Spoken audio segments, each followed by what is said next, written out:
Nunca olvidaré el sonido de esas palabras, ni el silencio que vino después. «No queremos gente pobre cerca de nuestra familia», gritó mi nuera, con la voz temblando de rabia, justo cuando el fotógrafo nos pedía sonreír. Fue como si el aire se rompiera. Las risas se congelaron, los violines enmudecieron y por un segundo todos olvidaron respirar. Yo, con el traje viejo que había mandado arreglar para la ocasión, me quedé allí, en medio del salón, con el corazón latiendo tan despacio que pude escuchar cada golpe de mi propia sangre. Mi hijo, Alejandro, no dijo nada, solo bajó la mirada. Su silencio dolió más que el insulto. No era la primera vez que alguien me hacía sentir pequeño, pero sí fue la primera en que mi propio hijo se quedó quieto mientras otro me aplastaba la dignidad frente a 100 personas.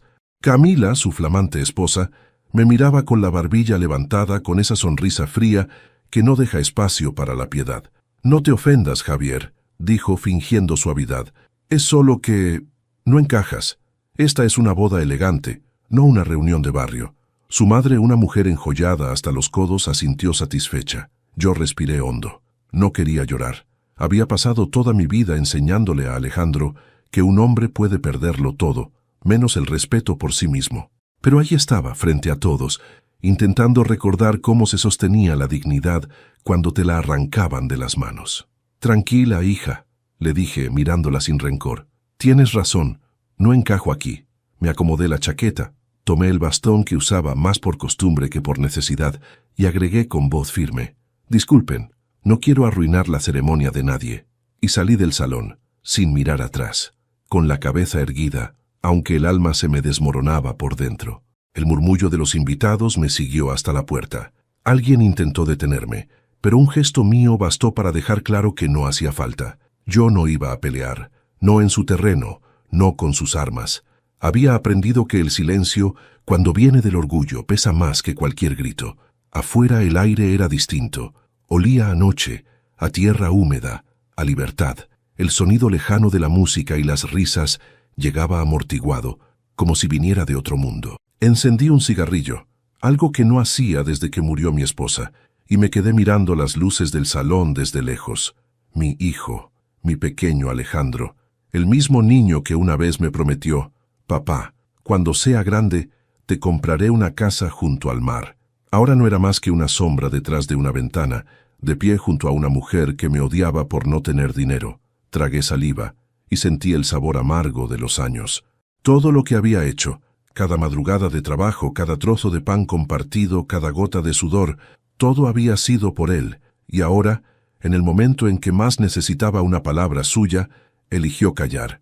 Me quedé así un rato, inmóvil, escuchando cómo la música volvía a subir y el mundo retomaba su fiesta, como si yo nunca hubiera estado allí, y por primera vez en mucho tiempo no sentí tristeza, sentí claridad, esa claridad que llega solo cuando uno se da cuenta de que ya no tiene nada que perder. Apagué el cigarrillo y caminé hacia mi viejo coche. Cada paso era una despedida silenciosa, no de la boda, sino de una vida entera de sacrificios que nadie había visto. Encendí el motor, pero no arranqué de inmediato. Miré mis manos, curtidas y fuertes, las mismas que construyeron los muebles de aquella casa que Alejandro y su esposa ahora despreciaban por vieja. Manos que le dieron todo. Y pensé, tal vez llegó el momento de enseñarles lo que pasa cuando uno confunde humildad con debilidad. Pero antes de continuar, me gustaría saber si te suscribiste al canal y si te gustó el video. Esto me ayuda a ver que me apoyas y disfrutas de mis historias. Ahora continuemos. Manejé sin rumbo durante horas.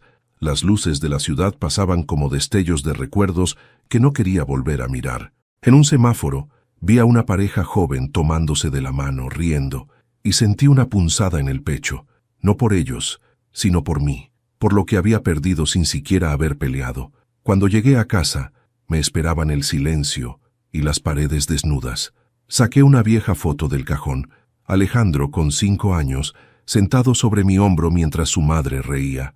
Ella murió demasiado pronto, y desde entonces, él fue mi única razón. Todo lo que soy fue por él. Encendí la luz del taller.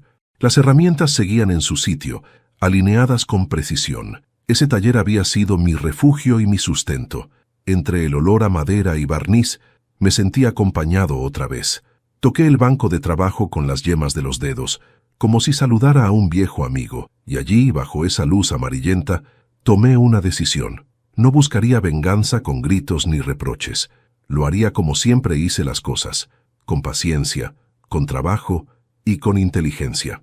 La humillación de hoy sería la semilla del mañana. Y cuando floreciera, ellos entenderían que los hombres como yo no desaparecen, esperan. Apagué la luz, me serví un trago de vino barato y murmuré mirando al techo. Tranquila, Laura, dije, recordando a mi esposa. No lo castigaré con odio, lo educaré con el destino. Y en ese momento supe que la historia de mi vida no había terminado. Acababa de comenzar su capítulo más silencioso y el más implacable. Cuando uno envejece, empieza a entender que la vida no se mide por los logros, sino por las cosas que calló. Yo callé muchas. Callé cuando no tenía dinero para comprarle zapatos nuevos a mi hijo y le dije que caminar descalzo hacía más fuertes los pies. Callé cuando mi esposa enfermó y fingí ante ella que todo estaría bien, aunque los médicos ya me habían hablado con esa voz que solo se usa para los casos sin remedio. Callé cuando me quedé solo. Y también callé cuando mi hijo empezó a alejarse poco a poco, como si el amor también tuviera fecha de vencimiento. Mi vida nunca fue brillante, pero fue digna. Fui carpintero durante 40 años. En mi taller nacieron las mesas en las que familias enteras compartieron risas y nacimientos, las cunas donde bebés durmieron sus primeras noches, los ataúdes donde otros descansaron por última vez. La madera me enseñó que todo, incluso el dolor, puede tener forma si se trabaja con paciencia. Mi esposa, Laura, era la única que veía en mis manos algo más que callos. Decía que eran manos que sabían construir, no destruir, y durante años fue mi fuerza. Nunca tuvimos lujos, pero teníamos un hogar cálido, una rutina sencilla. Ella cocinaba mientras yo lijaba piezas en el taller, y nuestro hijo Alejandro jugaba con los trozos de madera imaginando castillos. Soñaba en grande. Voy a ser arquitecto, papá, me decía, y voy a construirte una casa enorme, con vista al mar. Yo sonreía, sabiendo que para él el mar era una promesa, y para mí una distancia imposible. Cuando Laura murió, Alejandro tenía apenas 18 años. Recuerdo ese día con una claridad cruel, el sonido de la respiración de ella apagándose, la última caricia en mi mejilla, y su voz, ya sin fuerza, susurrándome, «Cuídalo, Javier, no dejes que el mundo lo cambie». Le prometí que lo haría, y cumplí, o al menos lo intenté. Vendí lo poco que teníamos para pagarle la universidad. Trabajé de noche, dormí en el taller, y muchas veces fingí estar enfermo para no preocuparlo cuando el cansancio me hacía temblar las manos. No quería que sintiera culpa por estudiar, yo solo quería verlo volar. Durante un tiempo, lo logré. Él venía los fines de semana, me contaba sus avances, sus sueños, y yo escuchaba en silencio, con orgullo, pero poco a poco, las visitas se hicieron más cortas. Luego vinieron las excusas, los estudios, el trabajo, los amigos. Después, las llamadas espaciadas, frías, llenas de silencios incómodos. La última vez que cenamos juntos antes de su boda, noté algo distinto en él. No era el joven alegre que conocía, sino un hombre nervioso, midiendo cada palabra, como si cada frase mía pudiera avergonzarlo. «Papá», me dijo, «la vida está cambiando y yo necesito adaptarme». «¿Adaptarte a qué?», pregunté. «A otra realidad», respondió sin mirarme. «Otra realidad». Palabras bonitas para decir que el dinero y las apariencias estaban ganando. Ahí supe que me estaba perdiendo a mi hijo, pero no quise admitirlo. Le serví más vino, le conté anécdotas tontas del taller y fingí que no veía la distancia en sus ojos. Con el tiempo conocí a Camila, la mujer que lo cambió todo. La trajo a cenar una noche, y desde el primer momento en que la vi, supe que algo en su sonrisa no era sincero. Tenía esa forma de mirar las cosas simples, como si las analizara con desprecio. Le ofrecí café en una taza vieja de cerámica que había hecho Laura, y ella, sin siquiera probarlo, comentó, «Qué curioso, nunca había tomado en una taza así». Yo solo respondí, «Tiene historia, la hizo mi esposa». Y ella, sonriendo con frialdad, dijo, «Ah, claro, se nota que es artesanal». Esa palabra, artesanal, la dijo como si significara pobre. Alejandro no notó nada. Estaba enamorado o hipnotizado, No lo sé. Y yo por primera vez me sentí invisible en mi propia casa. Las cosas fueron empeorando. Ella empezó a venir menos, pero a opinar más. Decidieron casarse rápido. Cuando me lo anunciaron, Camila habló más que mi hijo. Queremos algo elegante, íntimo, con gente de nuestro nivel, dijo, y luego añadió sin rubor. Por supuesto, usted también está invitado, señor Morales. Señor Morales, así me llamó. Ni papá, ni don Javier. Solo señor, como si yo fuera el jardinero o un vecino lejano. Esa noche, cuando se fueron, me quedé solo en la mesa, mirando las sillas vacías. El silencio dolía más que cualquier palabra. Sentí por primera vez lo que era ser invisible para quien más amabas, pero no lloré. Aprendí hace mucho que las lágrimas no cambian las cosas, solo ensucian el suelo. Comencé a escribir un cuaderno, no de rabia, sino de memoria. Anoté cada fecha, cada palabra, cada gesto que me dolió. No sabía por qué lo hacía, solo que necesitaba recordar. Quizás presentía que algún día ese cuaderno sería mi única voz. Los meses pasaron, y la distancia se hizo abismo. Yo seguía mandándole mensajes. ¿Cómo estás, hijo? ¿Te va bien en el trabajo? A veces respondía con un «todo bien, papá», otras con silencio. Y llegó el día de la boda. Me vestí con el único traje que tenía, planché mi camisa vieja y fui dispuesto a demostrar que la pobreza no borra la dignidad. Pero cuando crucé las puertas del salón y escuché las risas, los murmullos, las miradas que me medían de pies a cabeza, supe que aquella noche no sería una celebración, sino una prueba. Lo que ocurrió después, el insulto, el silencio de mi hijo, mi salida del lugar, ya lo conoces. Lo viví una vez, pero lo sigo escuchando cada noche, no como una herida, sino como un llamado, un recordatorio de que los hombres como yo no nos quebramos, nos transformamos. Y mientras cerraba el taller esa noche, me di cuenta de que aunque me habían hecho invisible, los invisibles también pueden ver, y yo había visto suficiente.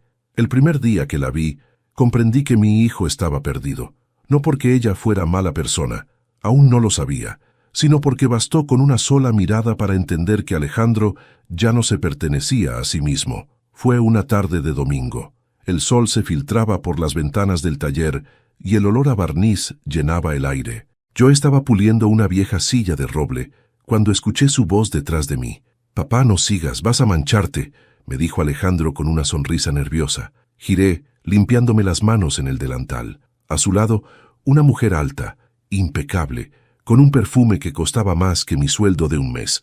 «Papá, ella es Camila Torres», dijo él con orgullo, como si me estuviera presentando a una reina. Ella extendió la mano con delicadeza, pero no la apretó del todo. «Un gusto, señor Morales», pronunció arrastrando la palabra señor como si pesara. Yo respondí, «El gusto es mío». Durante los primeros minutos fue amable, demasiado amable, de esas personas que sonríen con los labios, pero no con los ojos. Miraba todo a su alrededor con esa curiosidad disimulada de quien evalúa, no de quien admira. Sus dedos rozaron la mesa recién terminada y comentó, «Qué interesante. ¿Usted mismo hizo esto?» «Sí, claro», respondí con simpleza. «Debe ser bonito trabajar con las manos», añadió, pero lo dijo como si se refiriera a algo antiguo, casi primitivo. Alejandro la miraba fascinado. Yo, en cambio, solo veía distancia. Una distancia hecha de palabras suaves y miradas que juzgaban. Pasaron los meses y comencé a notar los cambios. Mi hijo, que antes venía todos los fines de semana a tomar café y hablar de su trabajo, empezó a llamarme más tarde. Ese más tarde se convirtió en semanas. Cuando aparecía venía apurado, revisando el celular siempre con algo urgente que hacer. Camila rara vez lo acompañaba, y cuando lo hacía, parecía visitar un museo de una época que no era la suya. Recuerdo una tarde en particular. Llovía fuerte y el techo del taller goteaba. Yo colocaba una cubeta para recoger el agua cuando Alejandro llegó con ella. «Papá, deberías arreglar esto», dijo, mirando hacia arriba. «Sí, lo haré», respondí sin mirarla. Pero Camila no se contuvo. «O podrías vender este lugar y mudarte a algo más moderno». La miré fijamente. «Aquí construí mi vida, señorita. No pienso venderla». Ella sonrió con esa cortesía venenosa que usan los que nunca escuchan. «Claro, lo entiendo. Las personas mayores son muy apegadas a los recuerdos». No dije nada. Pero en ese instante supe que esa mujer no entendía nada de amor, ni de recuerdos. Entendía de estatus, no de raíces. Poco después, Alejandro me confesó que pensaban casarse. Su voz sonaba nerviosa, como si esperara mi desaprobación. Y no se equivocaba. No porque yo creyera tener derecho a elegir por él, sino porque sabía leer las almas, y la de ella estaba escrita con soberbia. Intenté advertírselo, con calma. «Hijo, no te pido que elijas entre ella y yo», le dije. «Solo quiero que pienses si ella te ama a ti, o ama lo que puedes ofrecerle». Se enfadó. «Papá, siempre con tus prejuicios. Camila me ama, y tú deberías alegrarte por mí. Solo quiero que seas feliz». «Entonces déjame serlo», respondió y se marchó dando un portazo. Esa fue la última vez que hablamos antes de la boda. Durante los meses siguientes me convertí en un padre invisible. No me pedía consejo, no me consultaba nada. Todo lo hacía a través de Camila. Ella era la que escribía los mensajes, la que organizaba las cosas, la que decidía a qué hora podía verlo. Yo ya no era el padre, era una formalidad. Cuando llegó la invitación, venía en un sobre blanco con letras doradas. «Familia Torres a Morales», decía. No Camila y Alejandro. «Familia Torres primero», como si ya hubieran borrado mi apellido. Y en la esquina inferior una nota escrita a mano. «Esperamos que pueda asistir, señor Morales. Será un honor tenerlo entre nosotros». Leí esa frase varias veces. No decía «contigo», decía «entre nosotros», como si me hicieran un favor. Esa noche saqué el cuaderno donde había escrito mis memorias y anoté una frase que más tarde entendería como una profecía. «El día que me nieguen por ser pobre, no necesitaré vengarme. La vida se encargará de enseñarles el valor de lo que no se compra». La víspera de la boda soñé con Laura. La vi en la cocina, joven, con su vestido azul, revolviendo una sopa mientras me sonreía. «No te enojes, Javier», me dijo en el sueño. «Los que olvidan de dónde vienen terminan sin saber a dónde van». Desperté con el corazón apretado. Miré el taller y supe que algo grande estaba por ocurrir. No sabía qué, pero lo sentía en los huesos. Y cuando llegó el gran día, me vestí con mi traje más limpio, con la misma dignidad con la que uno viste su historia. Sabía que me mirarían con desprecio. Sabía que ella diría algo que dolería, pero no imaginaba cuán profundo sería ese dolor, ni que esa humillación sería el punto de partida de todo lo que vendría después.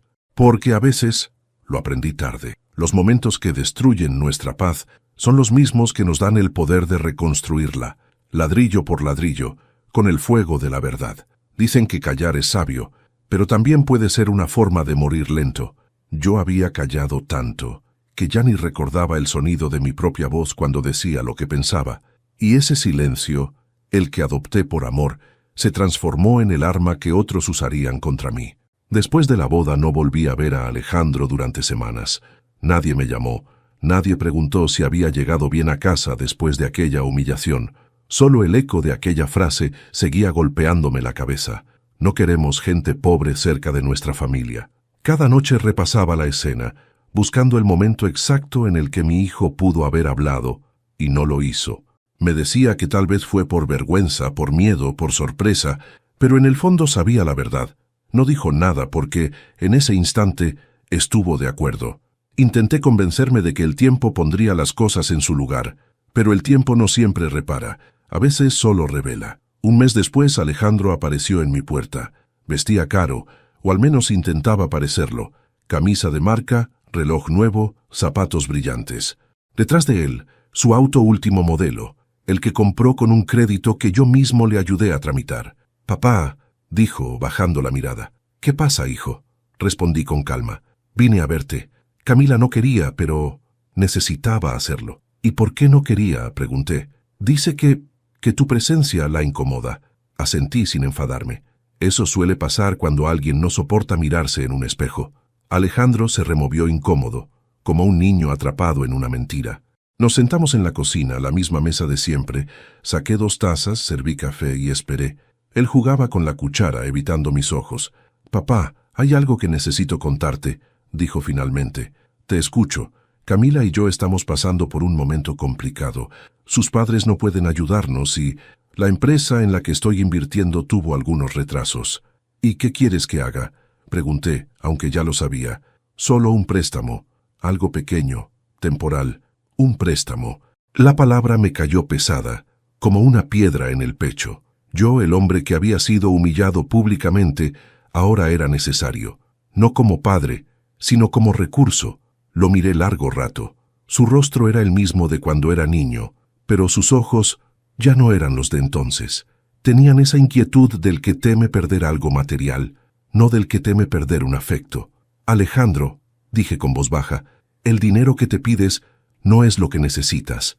¿Cómo que no?, preguntó irritado. Lo que te falta no está en la cuenta bancaria, hijo, está en el alma. Él bufó exasperado. Papá, no empieces con tus lecciones, te estoy hablando en serio. Yo también. Camila tenía razón, gritó entonces. Eres un hombre amargado que no soporta vernos crecer. Esa frase me atravesó como un cuchillo. Camila, siempre ella, incluso cuando no estaba presente, hablaba por su boca. Me levanté sin responder y caminé hacia el taller. Él me siguió. Papá, no te pongas así, es solo un préstamo. Te lo devolveré. Hijo, dije finalmente, dándole la espalda, cuando uno pide dinero sin respeto no está pidiendo ayuda, está comprando silencio. Él se quedó quieto. ¿Qué quieres decir? Que ya aprendí el precio de callar, y no pienso volver a pagarlo. No hubo gritos, no hubo despedidas, solo el sonido de la puerta cerrándose detrás de él y el eco de mi respiración tratando de no quebrarse. Esa noche abrí el viejo cuaderno. Escribí con letra firme: el silencio que mantiene la paz puede ser el mismo que entierra la verdad. Durante los días siguientes escuché rumores. Gente del pueblo decía que Alejandro y su esposa estaban invirtiendo en un negocio inmobiliario, que habían tomado préstamos grandes, que se estaban codeando con gente influyente. Y yo, desde mi rincón, entendí que esa ambición no era solo de él, era de ella. Camila había encontrado en mi hijo lo que buscaba, una escalera, y lo estaba subiendo peldaño por peldaño, sin mirar si los clavos resistían. Una tarde, mientras arreglaba una silla, llegó don Fabián, un viejo amigo que trabajaba en el banco. Traía un sobre en la mano y una expresión incómoda. Javier, no sé si deba decirte esto, pero creo que deberías saberlo. Me entregó el sobre. Dentro había copias de documentos, firmas, transferencias, hipotecas, y ahí, entre las letras pequeñas, reconocí algo imposible de confundir: mi nombre. ¿Qué significa esto, Fabián? Tu hijo pidió un préstamo, usando tu garantía. Sentí que el suelo desaparecía bajo mis pies. ¿Y el monto? $50,000. Me quedé mudo. No lloré, no grité. Solo recordé cada noche en que conté billetes sudados para pagarle sus estudios, cada comida que me salté para que él comiera mejor. Y ahora usaba mi nombre como colateral, como si mi dignidad fuera una propiedad más. Fabián suspiró. Lo siento, Javier. Si él no paga, el banco te cobrará a ti. Sentí despacio. No te preocupes, Fabián, yo siempre pago mis deudas. Cuando se fue, me quedé solo con los papeles, y por primera vez en años hablé en voz alta. Laura, tu hijo se perdió, pero aún puede aprender. Esa noche encendí una vela, abrí el cuaderno y escribí una sola línea. Mi silencio se acabó, y aunque no lo sabía entonces, esa decisión, tan simple, tan serena, sería el principio de la justicia que estaba por venir. Todavía recuerdo el sonido de las campanas esa tarde, alegres, brillantes, ajenas a todo lo que estaba por suceder. La gente sonreía, los fotógrafos corrían de un lado a otro, y yo, con mi traje gris y mis zapatos viejos recién lustrados, trataba de no pensar en cómo me vería entre tanto brillo. Era la boda de mi hijo Alejandro Morales, el niño que un día dormía sobre mi pecho, después de una pesadilla, y que ahora caminaba del brazo de una mujer que me veía como si fuera una mancha en su retrato perfecto. Llegué temprano. El salón era un despliegue de lujo. Columnas adornadas con flores blancas, candelabros de cristal, mozos vestidos como si trabajaran para un rey. Yo no encajaba allí, lo sabía, pero no importaba. Había pasado demasiados años sintiéndome fuera de lugar como para que eso me asustara. Busqué con la mirada a mi hijo. Cuando lo encontré, conversaba con su suegro, un hombre de sonrisa congelada y mirada arrogante. Alejandro me vio, titubeó un segundo y luego me saludó con la mano sin acercarse. Lo entendí. No quería que su imagen se manchara antes del evento. Me quedé en silencio, sentado al fondo, observando. Cada detalle parecía diseñado para recordarme que yo era el único invitado sin pertenecer. Pero no me quejé. Me bastaba con ver a mi hijo feliz, o al menos eso me repetía. Cuando empezó la ceremonia, Camila entró del brazo de su padre. La gente se puso de pie, los celulares se alzaron, y yo vi cómo todos la miraban con admiración. Era hermosa, sí, pero su belleza tenía algo frío, distante. Sus ojos buscaron a todos los presentes, menos a mí, y supe que esa omisión no era casual. Durante la recepción los discursos comenzaron. El padre de Camila habló de valores familiares, de la unión de dos mundos, de ascenso social compartido. Cada palabra era un cuchillo envuelto en terciopelo. Cuando terminó, Alejandro tomó el micrófono. Su voz temblaba. Habló de amor, de futuro, de promesas, y por un instante creí que tal vez todo podía sanar, hasta que ella pidió la palabra. Camila se levantó con una copa en la mano y una sonrisa que anunciaba tormenta. Antes del brindis quiero decir algo, comenzó. Hoy no solo celebramos una unión, sino también un cambio. La gente la escuchaba en silencio. Alejandro y yo venimos de mundos distintos, pero con esfuerzo hemos logrado equilibrar nuestras vidas, dijo mirando hacia mí. Y eso, aunque a veces incomode a ciertas personas, es parte del crecimiento. El aire se congeló. Nadie se atrevía a respirar. Luego, riendo con cinismo, añadió, porque seamos sinceros, no queremos gente pobre cerca de nuestra familia. El estallido fue inmediato. Algunos rieron, otros fingieron no haber oído, y mi hijo bajó la cabeza. No dijo una palabra, ni una. El tiempo se detuvo. Yo no sentí vergüenza. Sentí fuego. Un fuego que no quemaba por fuera, sino por dentro. En ese lugar donde solo arde el amor traicionado. Me puse de pie. La silla chirrió sobre el suelo, y todos se giraron hacia mí. Tiene razón, señora, dije con voz tranquila sin levantar la mirada. No encajo aquí. Camila sonrió, creyendo que me había vencido, pero no sabía que en ese mismo instante, sin darse cuenta, había firmado su sentencia. Me acerqué a mi hijo. Él seguía sin mirarme. Puse una mano sobre su hombro. Alejandro, hijo, susurré, te deseo lo mejor. Él no respondió, solo asintió débilmente, como quien acepta un trato que no comprende. Tomé mi bastón, acomodé el saco y me giré hacia los invitados. Disculpen, dije, no quiero arruinar la fiesta, y caminé hacia la salida. Ni una lágrima, ni una palabra más, pero cada paso que daba resonaba en el suelo como un golpe seco, como si el eco me recordara que la dignidad pesa más que cualquier insulto. Afuera, el aire era fresco. Respiré hondo y miré el cielo. En ese instante, recordé algo que mi esposa me había dicho antes de morir. Cuando la vida te dé la espalda, no corras detrás de ella. Espera, porque siempre regresa, pidiendo perdón. Esa frase volvió a mí con una claridad casi divina, y supe que el tiempo haría su parte. Pero no sería paciencia lo que me guiaría esta vez. Sería estrategia. Me senté en una banca frente al salón, encendí un cigarro y observé por la ventana cómo seguían riendo. Camila brindaba triunfante. Mi hijo sonreía con gesto vacío, y yo, en silencio, decidí que no volvería a suplicar amor donde solo había interés.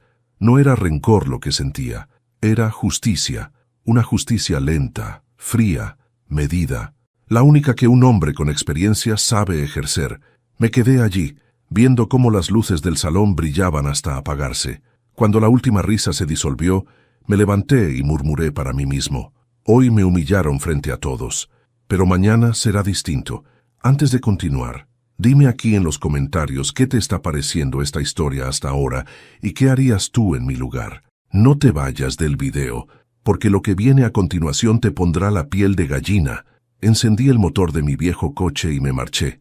El ruido del motor sonaba como un corazón cansado, pero aún decidido. Mientras me alejaba, pensé en mi hijo. Algún día entenderás, Alejandro, que hay silencios que se pagan caro. Y aunque esa noche dormí solo, no dormí derrotado.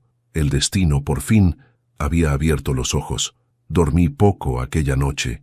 El cuerpo estaba cansado, pero la mente seguía despierta, ardiendo como si en lugar de sangre me corriera fuego por las venas.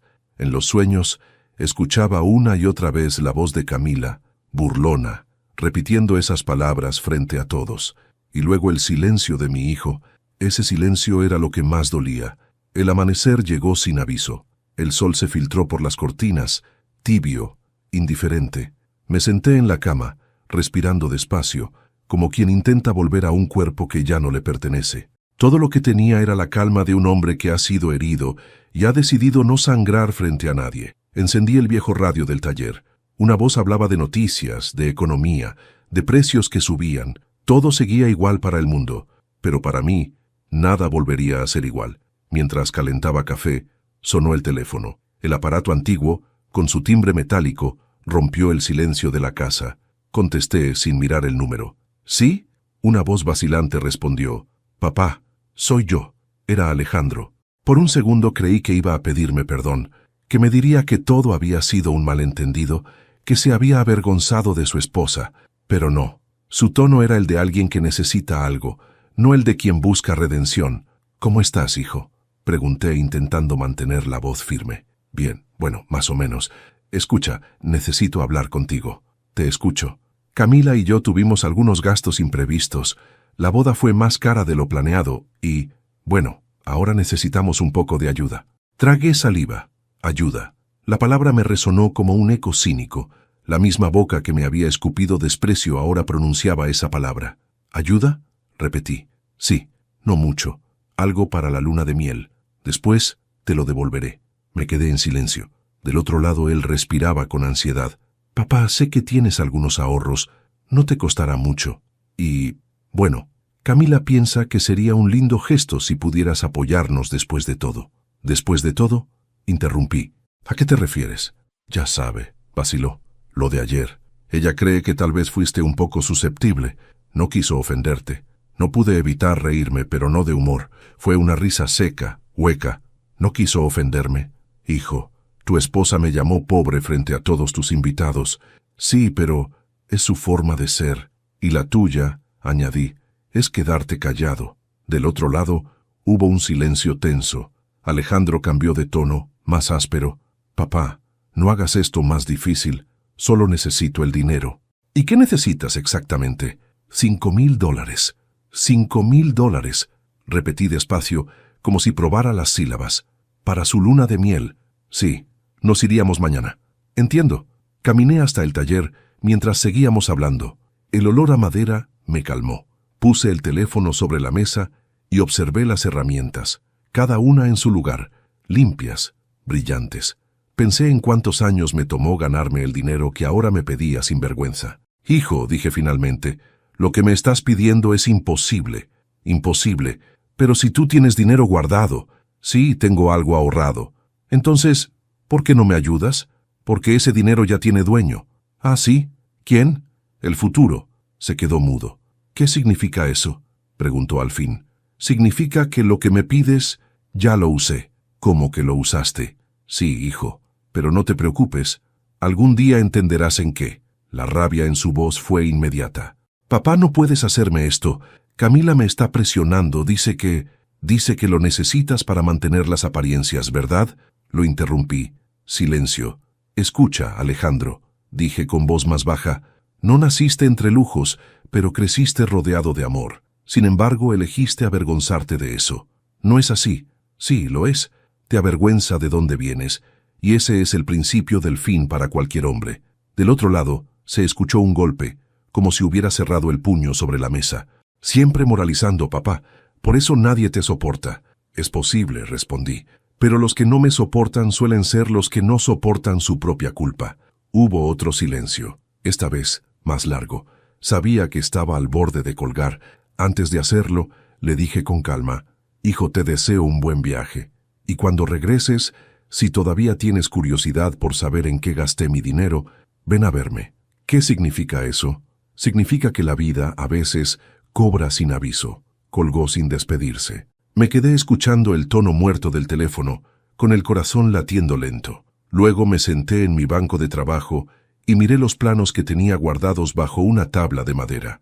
Era mi pequeño secreto, un proyecto que llevaba años preparando, en silencio. Un terreno, una idea, una inversión, algo que cambiaría no solo mi destino, sino también el suyo. Mientras el reloj marcaba las 10, escribí en mi cuaderno: el hijo que se avergüenza del padre no sabe que en sus venas corre la misma sangre. y algún día esa sangre le recordará de dónde viene. Apagué la luz del taller. La oscuridad no me asustaba, era mi aliada, porque la venganza, cuando es justa, siempre empieza en la sombra. El taller siempre fue mi refugio. Entre el olor a madera y el zumbido de las herramientas, aprendí a entender el lenguaje del silencio. Cada golpe de martillo era una respuesta, cada astilla en mis manos, una enseñanza.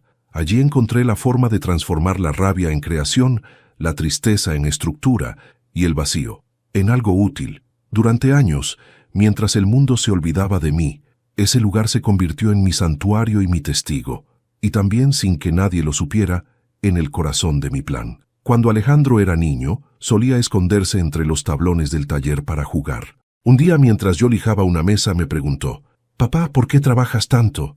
Para que nunca te falte nada, hijo. Y si un día me sobra, entonces aprenderás que lo que sobra se comparte». Nunca imaginé que esas palabras, que creí sembrar como sabiduría, algún día volverían a mí convertidas en lección. Con el paso de los años, mientras él estudiaba y crecía lejos, seguí trabajando, ya no por necesidad, sino por costumbre, y poco a poco, sin buscarlo, empecé a guardar dinero. Clientes viejos, encargos especiales, piezas que vendía en ferias.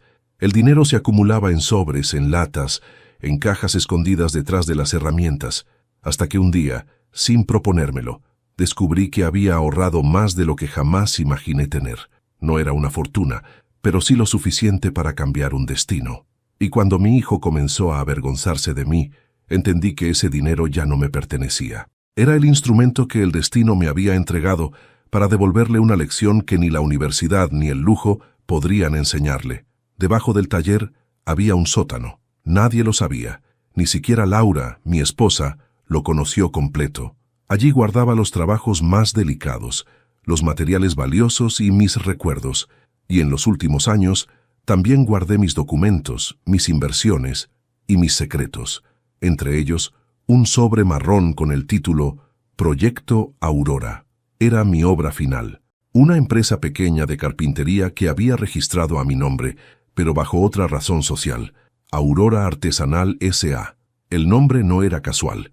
Aurora fue el segundo nombre de Laura, mi esposa, y ese proyecto, aunque nació como homenaje, se transformó en mi venganza. Durante años, mientras mi hijo estudiaba arquitectura, yo me dediqué a construir algo más silencioso, una red de pequeños contratos, contactos y sociedades que me permitieron, poco a poco, adquirir terrenos, talleres y pequeñas propiedades en la zona donde él planeaba invertir. Él no lo sabía, creía ser el único con visión para los negocios, pero yo lo observaba aprendiendo sus pasos. Cada palabra suya, cada idea que mencionaba en nuestras escasas conversaciones, se convertía en una pista para mí. Mientras él soñaba con levantar torres de vidrio, yo levantaba cimientos invisibles. Y cuando su esposa, Camila, comenzó a jactarse de sus contactos y de su inteligencia financiera, ya era demasiado tarde. Todo lo que planeaban construir estaba, sin saberlo, sobre tierra que me pertenecía. Una noche, abrí el cuaderno de contabilidad y revisé los documentos. Allí estaban las escrituras, los recibos, los certificados, todo legal, sin trampas, sin mentiras, solo paciencia. La misma paciencia con la que un carpintero espera que la madera seque antes de tallarla. Mientras observaba los papeles, pensé en mi hijo. No en el hombre que me humilló con su silencio, sino en el niño que se subía a mis hombros para ver el mundo desde arriba. Ese niño seguía vivo en alguna parte, solo que lo había cubierto el polvo de la ambición. Y yo, con estas manos gastadas, me encargaría de limpiar ese polvo, aunque tuviera que hacerlo con fuego. El teléfono volvió a sonar días después. Era él. No respondí. Dejé que el silencio contestara por mí. Ya no era tiempo de palabras. Era tiempo de actos. Salí del taller y caminé hasta la pequeña colina detrás de mi casa. Desde allí se veía la ciudad, sus luces, sus rascacielos, sus falsas grandezas. Pensé en Laura y murmuré: ellos creen que el dinero da poder, pero el poder real está en quien sabe esperar. De vuelta en el taller, escribí una carta que nunca envié. Hijo, el dinero que me pediste no lo usé para tu luna de miel. Lo invertí en el futuro. No el tuyo, sino el de los que aún saben lo que vale trabajar. Pronto lo entenderás. Y cuando lo hagas, no te enojes. agradece. Doblé la carta, la guardé en el sobre del proyecto Aurora y sellé con cera roja la tapa del cuaderno. El plan estaba completo. Ahora solo faltaba una cosa, que la vida hiciera su parte. Esa noche, mientras cerraba el taller, sentí algo distinto en el aire, una calma nueva, como si el universo finalmente estuviera de mi lado. Miré mis manos, llenas de cicatrices, y sonreí. Por primera vez en mucho tiempo no me sentí pobre, me sentí rico, rico en verdad, en paciencia y en propósito. La venganza no sería rápida, pero sería perfecta. No haría falta levantar la voz ni ensuciarme las manos. Solo dejar que las piezas, cuidadosamente talladas durante años, encajaran una a una hasta formar la obra final. Y cuando esa obra estuviera completa, mi hijo y su esposa entenderían que los cimientos que despreciaron eran los únicos que los sostenían. Hay un tipo de poder que los soberbios nunca entienden, el poder del que espera sin ser visto. Mientras los demás corren detrás del dinero, uno puede sentarse a observar cómo tropiezan con su propia prisa. Durante meses, no supe nada de Alejandro ni de Camila. El teléfono enmudeció, y el silencio que antes me dolía, ahora se había vuelto un aliado. Sabía que el tiempo los desgastaría. Sabía que, cuando se vive de apariencias, todo termina colapsando por dentro. A finales de ese año comencé a ejecutar mi plan. El proyecto Aurora, que había dormido durante tanto tiempo bajo las tablas del taller, finalmente salió a la luz. Compré maquinaria nueva.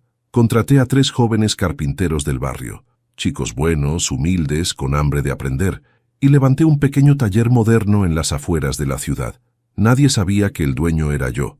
Lo registré a nombre de un amigo de confianza, don Fabián, aquel mismo que me había advertido sobre el préstamo fraudulento de mi hijo. Él entendió todo sin hacer preguntas. ¿De verdad quieres hacerlo, Javier?, me preguntó una tarde mientras firmábamos los papeles. No es venganza, Fabián, respondí. Es justicia.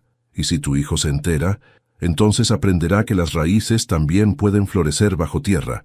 Mientras tanto, Camila y Alejandro vivían como reyes. Fotos en restaurantes caros, viajes, cenas, relojes nuevos, todo lo publicaban. Vivían para ser vistos, pero los que viven para la mirada ajena siempre acaban siendo esclavos de ella.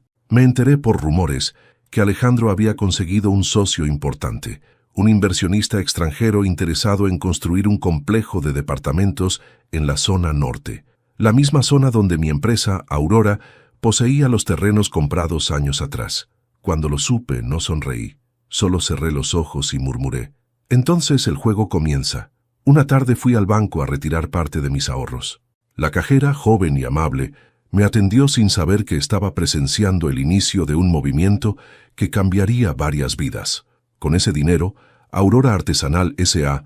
compró de forma legal una pequeña constructora en crisis, Concretos Vega, que casualmente era proveedora de materiales para el proyecto de mi hijo. No lo hice por maldad, lo hice para tener la llave del oxígeno que respiraban. Pasaron semanas antes de que Alejandro se diera cuenta. Cuando lo hizo, ya era tarde. Una mañana el teléfono sonó. Era él. Su voz sonaba alterada. «Papá, necesito verte. Es urgente». «Te escucho, hijo». «No, en persona. Es mejor hablar cara a cara». Acordamos encontrarnos en un café del centro. Cuando llegó, su elegancia ya no tenía el mismo brillo. Traía ojeras, el nudo de la corbata mal hecho y la mirada de alguien que empieza a entender que el mundo no gira a su favor. «Papá, algo raro está pasando», dijo sin saludar. «¿Qué ocurre?» «Nuestros proveedores están subiendo los precios y la empresa que debía entregarnos los materiales cambió de dueño». «Ah, ¿sí?», pregunté, fingiendo sorpresa. «Sí, se llama Aurora Artesanal S.A., dijo, abriendo su laptop para mostrarme documentos. «Pero no hay mucha información. Es una empresa nueva, pero ya tiene contratos grandes». «Qué interesante», respondí mientras revolvía el café. «Papá, necesito un consejo. No entiendo quién está detrás de eso, pero están bloqueando nuestro proyecto». Lo miré con calma. Durante un segundo sentí compasión, pero la recordé a ella, a Camila, sonriendo mientras me humillaba frente a todos, y la compasión se volvió piedra. «A veces, hijo», dije lentamente, «la vida te devuelve lo que das». «¿Qué quieres decir?» «Que quizás ahora te toca conocer lo que es tener las puertas cerradas por no pertenecer». Él me observó con sospecha. ¿Sabes algo, papá? Yo sé muchas cosas. Pero hay una que quiero que entiendas. Los que despreciamos hoy, mañana pueden ser quienes sostengan nuestro mundo. Se quedó callado. En su mirada ya no había arrogancia, solo confusión. Pagó el café sin mirarme y se marchó sin despedirse. Yo me quedé en la mesa, viendo cómo se alejaba, y sentí que la justicia comenzaba su curso. Las semanas siguientes fueron una cadena de noticias que llegaban como piezas de un rompecabezas. Primero, los socios de Alejandro se retiraron. Luego, los inversionistas extranjeros congelaron el capital. Por último, el banco comenzó a exigirle los pagos del préstamo. Camila, en lugar de apoyarlo, lo presionaba. Su familia rica le cerró las puertas. Y poco a poco, el matrimonio perfecto se convirtió en una casa llena de gritos. Yo lo supe por Fabián, que aún trabajaba en el banco. «Tu hijo está desesperado, Javier», me dijo. «El orgullo no se cura de un día para otro», respondí. «¿Vas a ayudarlo?» «Claro que sí, pero a su manera». Esa misma noche, volví al taller y encendí una lámpara vieja. Sobre la mesa coloqué 2 sobres, uno con documentos de Aurora y otro con una carta escrita a mano. La carta decía: «Alejandro, cuando necesites ayuda, busca a la empresa que lleva el nombre de tu madre. Ella sabrá tenderte la mano aunque tú no la reconozcas. Javier». La dejé en un cajón. No era tiempo de entregarla todavía. Primero, debía dejar que el orgullo terminara de pudrirse. Porque a veces, solo cuando uno toca el suelo con la frente, puede volver a levantar la mirada hacia el cielo. Esa noche dormí tranquilo. Por primera vez en mucho tiempo, el silencio no era vacío, era espera. El juego había comenzado, y el tablero estaba a mi favor. La caída de un hombre no siempre se anuncia con un estruendo. A veces empieza con un correo no respondido, un socio que deja de contestar, o un número en rojo en la pantalla del banco. Así comenzó la ruina de Alejandro. Durante años lo vi subir, lento, arrogante, convencido de que la vida le debía algo. Pero lo que sube demasiado rápido sin raíces, termina cayendo sin aviso. Las primeras señales llegaron con los rumores. El proyecto inmobiliario que tanto había presumido comenzó a retrasarse. Los inversionistas extranjeros, asustados por la inflación, congelaron los fondos. Los proveedores, entre ellos mi empresa, Aurora Artesanal, subieron los precios. Y los bancos empezaron a llamar. Yo no moví un dedo, solo observaba. El tiempo, como un carpintero viejo, estaba puliendo la venganza con manos precisas. Camila, en cambio, seguía sonriendo. Organizaba cenas, asistía a eventos y hablaba de un viaje que nunca llegaba. A ella no le importaban los balances, solo las apariencias. Pero los espejos tarde o temprano también se rompen. Una tarde, mientras tallaba una pieza en el taller, llegó don Fabián, mi amigo del banco. Tenía el rostro serio. «Javier, hoy vino tu hijo». Dejé la gubia sobre la mesa. «Y está desesperado. No sabe cómo cubrir los pagos. El proyecto se vino abajo». «¿Qué dijo?» «Que lo engañaron». Sonreí con amargura. «No lo engañaron, Fabián. Solo le devolvieron la fe que él le dio a su soberbia». Fabián suspiró. Me preguntó si tú podrías ayudarlo. «¿Y qué le dijiste?» «Que te lo pidiera directamente». Asentí. «Entonces esperemos la llamada». 2 días después sonó el teléfono. Contesté con calma. «Papá». Era su voz, pero sonaba distinta, más baja, más rota. «Alejandro, necesito verte. No por dinero, bueno, sí, también, pero sobre todo porque ya no sé qué hacer». Nos encontramos en el mismo café del capítulo anterior, aunque esta vez fue diferente. Su traje ya no era nuevo, su reloj empeñado, sus ojos sin brillo. La arrogancia había desaparecido, y en su lugar había un hombre cansado. «Papá, todo se vino abajo. Me estafaron. El terreno no está a mi nombre». «¿Cómo que no?», pregunté, fingiendo sorpresa. «El contrato original fue vendido a una empresa intermedia, Aurora Artesanal». «Ah, sí, he oído hablar de ella», respondí conteniendo la sonrisa. «Investigué, y no hay registro de los verdaderos dueños, pero ellos ahora tienen el control de todo». «Entonces quizás deberías hablar con ellos», sugerí. Lo intenté. Nadie responde. Sus manos temblaban. Yo lo observaba con una mezcla de tristeza y orgullo. El hijo perfecto estaba aprendiendo lo que cuesta despreciar la humildad. «Papá, necesito ayuda. No solo económica. Necesito que me digas qué hacer». Lo que deberías haber hecho siempre, mirar a tu alrededor y recordar de dónde vienes. Él apretó los puños. No me des sermones, por favor. No te doy sermones. Te doy diagnósticos. ¿Diagnósticos? Sí, hijo. Soy carpintero, pero también médico del alma. Y tu enfermedad se llama soberbia. Hubo un silencio largo. Lo vi tragar saliva. Camila me dejó. Lo dijo casi sin voz. ¿Qué? Se fue. Su familia también me cerró las puertas. ¿Por dinero? Por vergüenza. Cerré los ojos. Era exactamente lo que había imaginado. La mujer que lo convirtió en alguien que no era, lo había abandonado cuando la fachada se vino abajo. Así son los amores comprados. Duran lo que dura el aplauso. ¿Y ahora? Pregunté. No lo sé, perdí el trabajo, el auto, el apartamento. Todo está a nombre de ella. Entonces, hijo, es hora de volver a empezar. ¿Cómo? No tengo nada. Tienes mis manos, si sabes usarlas. Me miró confundido. ¿Tus manos? Las que te enseñaron a construir. Se quedó callado. Su respiración se quebró. No puedo volver al taller, papá. No después de cómo te traté. Eso no lo decides tú, Alejandro. El perdón no se pide con palabras, se demuestra trabajando. Esa noche regresó conmigo. Cenamos sopa caliente, pan viejo y silencio. El mismo silencio que un día nos separó. Ahora nos estaba reuniendo. Mientras lavábamos los platos, me dijo con voz baja, «Papá, hay algo que no entiendo». «¿Qué cosa?» «Aurora Artesanal, ¿de dónde salió?» «¿Quién sabe?», respondí secando una taza. Tal vez de alguien que conocía la diferencia entre construir para el ego y construir para el alma. Sus ojos me buscaron, sospechando. «¿Fuiste tú?» «Yo solo soy un viejo carpintero, hijo. ¿Qué podría saber de negocios?» No insistió, pero su silencio me lo dijo todo. Ya lo sabía, y lo entendía. Los días siguientes, Alejandro empezó a venir al taller. Al principio, solo observaba. Luego, tomó una lija.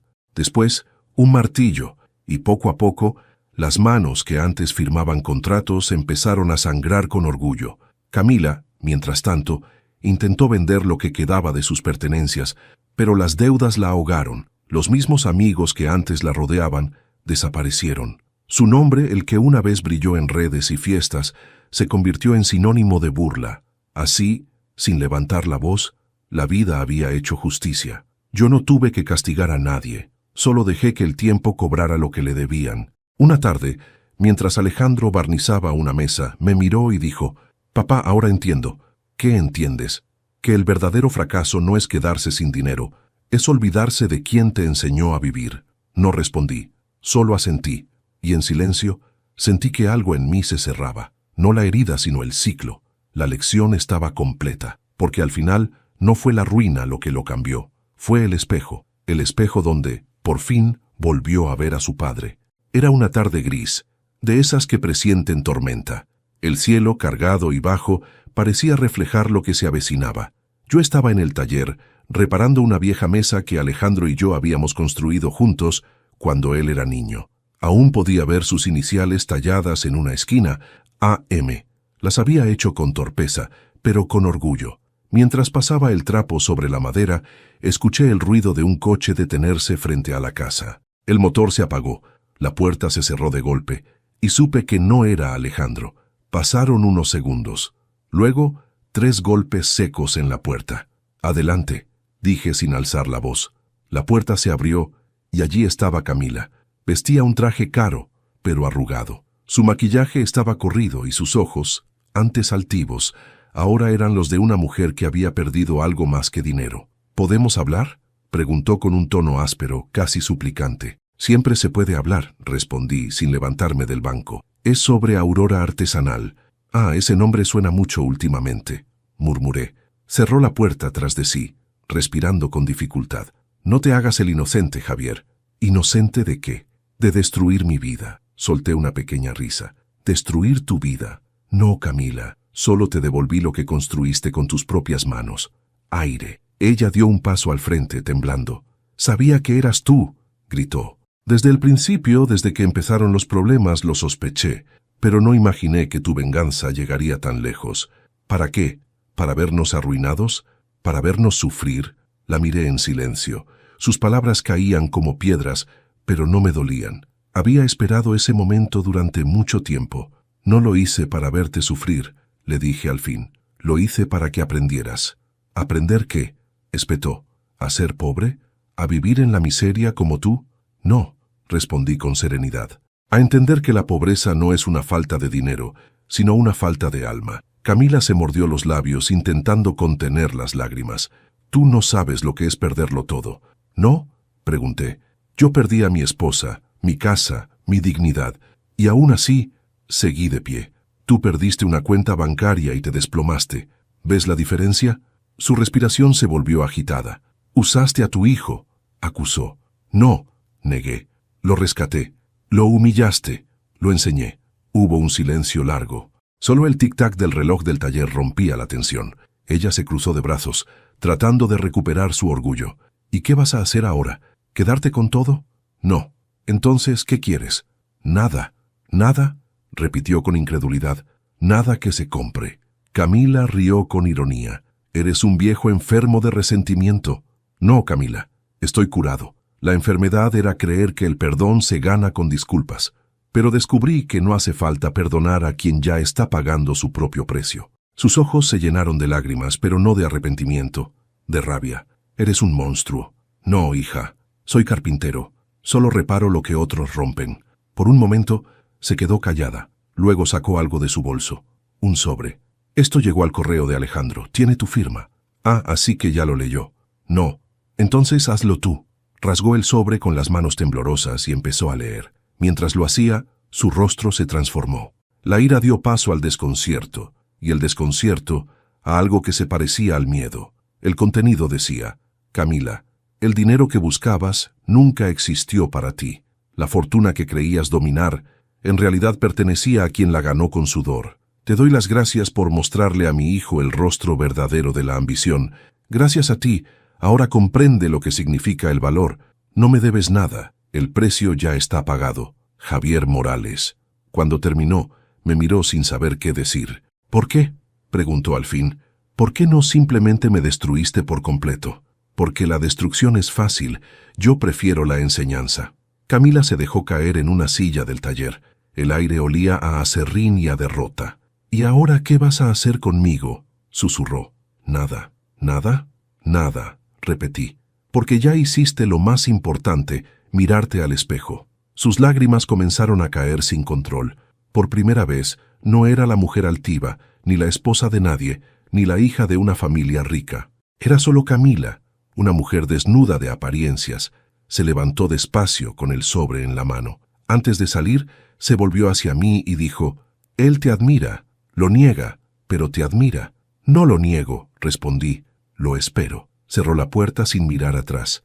La madera crujió y el silencio volvió al taller. Me quedé un rato mirando el banco de trabajo, las herramientas, las virutas de madera en el suelo. Luego miré las iniciales talladas en la mesa. AM. Pasé el dedo sobre ellas y murmuré: «El apellido nunca fue una herencia, hijo. Fue una promesa. Y hoy, por fin la cumplí». Esa noche escribí en mi cuaderno la última frase del día. El perdón no siempre se dice, a veces se enseña. Y dormí tranquilo, sabiendo que, por fin, la verdad tenía apellido. El mío. Habían pasado 3 meses desde la última vez que vi a Camila. El taller seguía igual, silencioso, ordenado, fiel.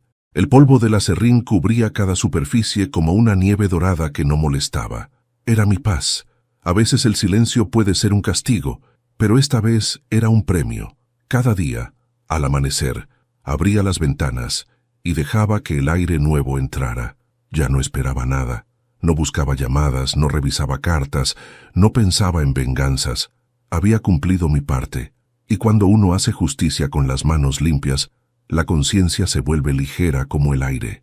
Una tarde, mientras tallaba un pequeño crucifijo para la iglesia del barrio, escuché pasos afuera. No eran firmes, eran pasos que dudaban. Me limpié las manos con un trapo y, sin girar, dije: «La puerta está abierta». El chirrido de la madera anunció lo que el corazón ya sabía. Era él, Alejandro.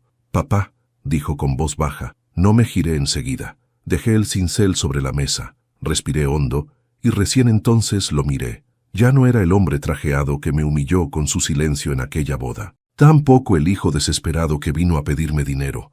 Era un hombre nuevo, el cabello despeinado, La barba de varios días, la camisa sin planchar, pero los ojos volvían a ser los del niño que un día me dijo: «Voy a construirte una casa con vista al mar, papá». «¿Puedo pasar?», preguntó. «Siempre pudiste», respondí. Entró despacio, como quien pisa tierra sagrada. Miró alrededor, sonriendo con tristeza. «Huele igual que antes», dijo. «A madera y café. Algunas cosas no cambian», contesté. Se sentó frente a mí en la misma silla donde un día Camila había llorado su derrota. «No sé por dónde empezar», murmuró. «Por el principio, hijo. Creo que ya lo olvidé». Guardé silencio.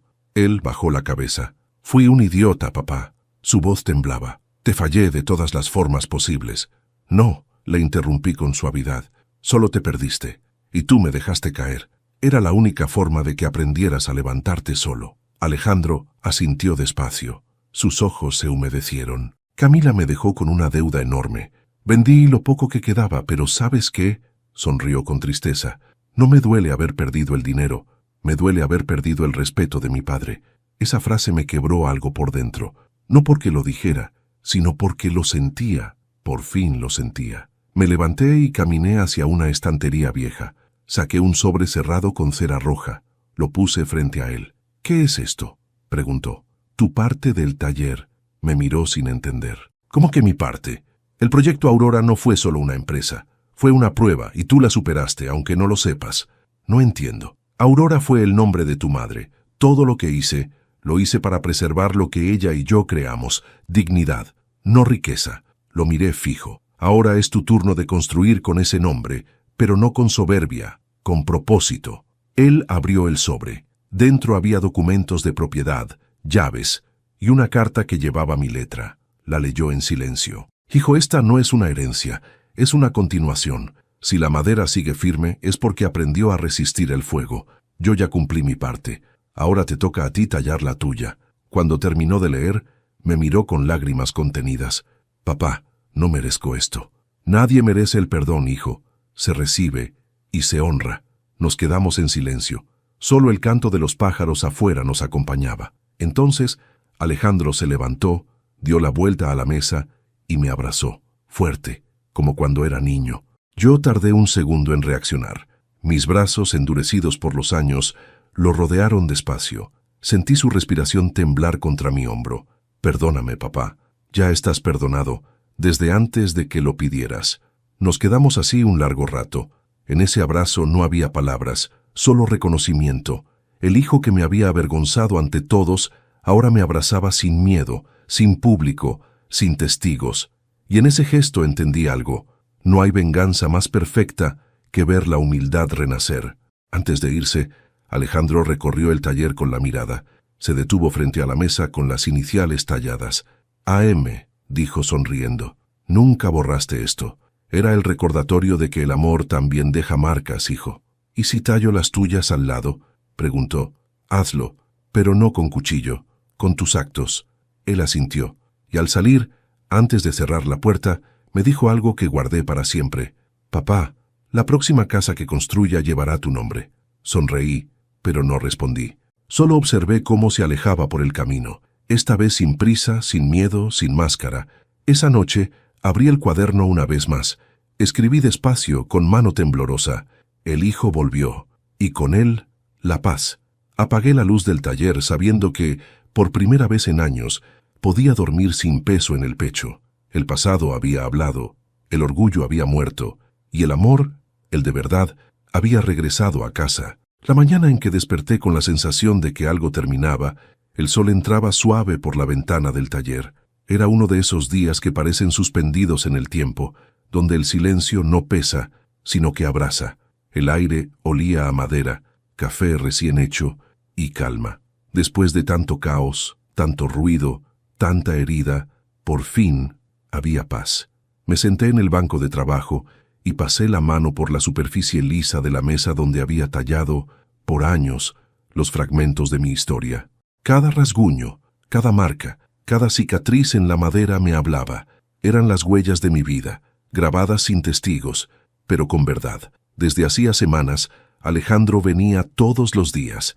Llegaba temprano, trabajaba conmigo, comía en silencio y se quedaba hasta el atardecer. Ya no hablábamos de dinero ni de proyectos, sino de cosas simples. La lluvia que se acercaba, los nuevos pedidos del taller, los clientes del barrio.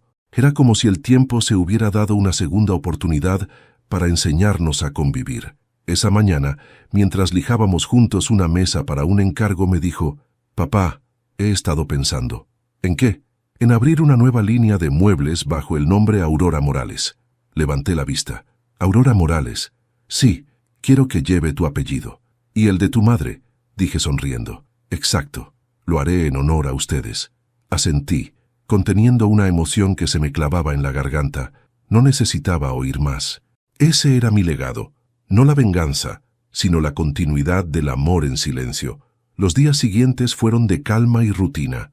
Alejandro había cambiado.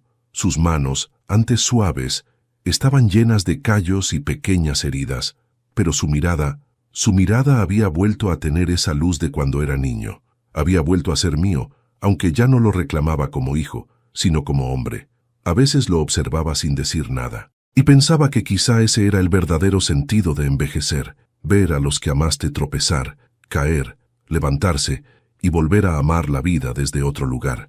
Por las noches, cuando él se marchaba, me quedaba un rato sentado junto al fuego. Laura me visitaba en esos silencios. No físicamente, claro, pero la sentía. Era como si su presencia flotara entre las sombras del taller, vigilando que todo terminara bien.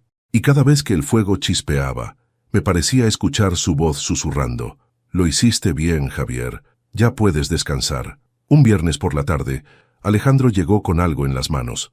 Un paquete envuelto en papel craft, con un lazo rojo. «Esto es para ti, papá», dijo, dejándolo sobre la mesa. «¿Y esto? Ábrelo». Desaté el lazo con lentitud. Dentro había una caja de madera pulida.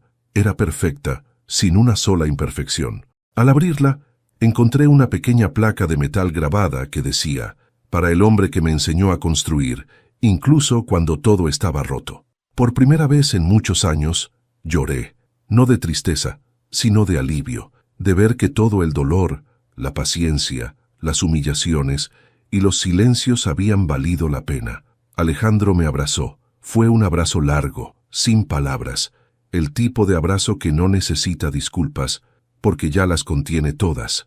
Los meses pasaron, el taller prosperó. La nueva marca, Aurora Morales, comenzó a ganar renombre en la ciudad. Las personas no sabían que detrás de ese nombre había una historia de redención. Solo veían la belleza de los muebles, la perfección del acabado, la calidez de la madera. Pero yo sí lo sabía. Cada pieza que salía de ese taller llevaba un poco de mi alma, y también la de mi esposa. Alejandro había contratado a jóvenes aprendices. Les enseñaba con la misma paciencia con la que yo le enseñé a él. A veces lo escuchaba repetir mis propias frases sin darse cuenta. «No apures la lija, la madera te dice cuándo está lista».